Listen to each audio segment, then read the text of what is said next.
స్కూల్లో యానివర్సరీ అంటే పిల్లలకు ఒక పెద్ద పండుగ. సో ఆ పెద్ద పండుగ రోజు అయితే వచ్చేసింది అనమాట. అండ్ మా పెద్దోడైతే ఒక డ్రామాలో కూడా యాక్ట్ చేశాడు. నెక్స్ట్ అయితే డ్యాన్స్ పర్ఫార్మెన్స్ ఇచ్చాడు, ఇరగ తీశాడు అనమాట డ్యాన్స్ అయితే. అండ్ నెక్స్ట్ వీడియోలో అయితే అదైతే పోస్ట్ చేస్తాను. దాని తర్వాత మా చిన్నోడైతే ఒక చిన్న డ్యాన్స్ పర్ఫార్మెన్స్ అయితే ఇచ్చాడు. He is very happy.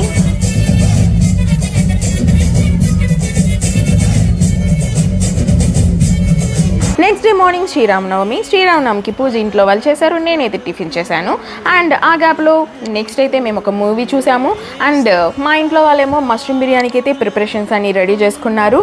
And మేము తర్వాత ఏ మూవీ చూడాలి అని చెప్పి ఆలోచిస్తూ ఉన్నాము. అండ్ దాని తర్వాత మా అమ్మ అయితే మా నాన్నమ్మ వాళ్ళ ఇంటికి వెళ్ళింది. అక్కడైతే పెద్ద చెట్టు అయితే ఉన్నిందనమాట తమలపాకులది. సో ఆ తమలపాకులు చూసిన వెంటనే మా అమ్మకైతే ఒక మొక్క అయితే గుర్తొచ్చిందనమాట.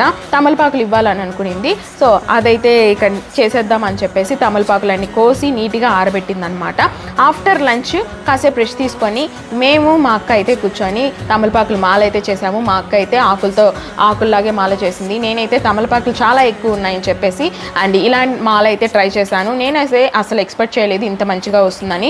ఎప్పుడు ఆంజనేయ స్వామి టెంపుల్కి వెళ్ళినా ఆయనే నన్ను పిలిచినట్లు అనిపిస్తుంది.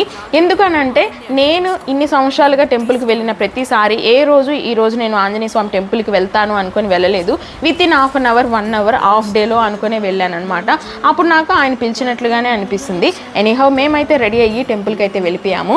ఆంజనేయ స్వామి మాల పెద్దది వేసింది మా అక్క చేసింది, పక్కన ఆంజనేయ స్వామికి వేసింది, నేను చేసింది అనమాట. పాదాలు అయితే లోపల టెంపుల్లోకి ఉంటాయి, ఆంజనేయ స్వామి బాడీ మాత్రం పైకి ఉంటుంది. ఇదే మా ఊర్లో ఆంజనేయ స్వామి స్పెషల్ అనమాట.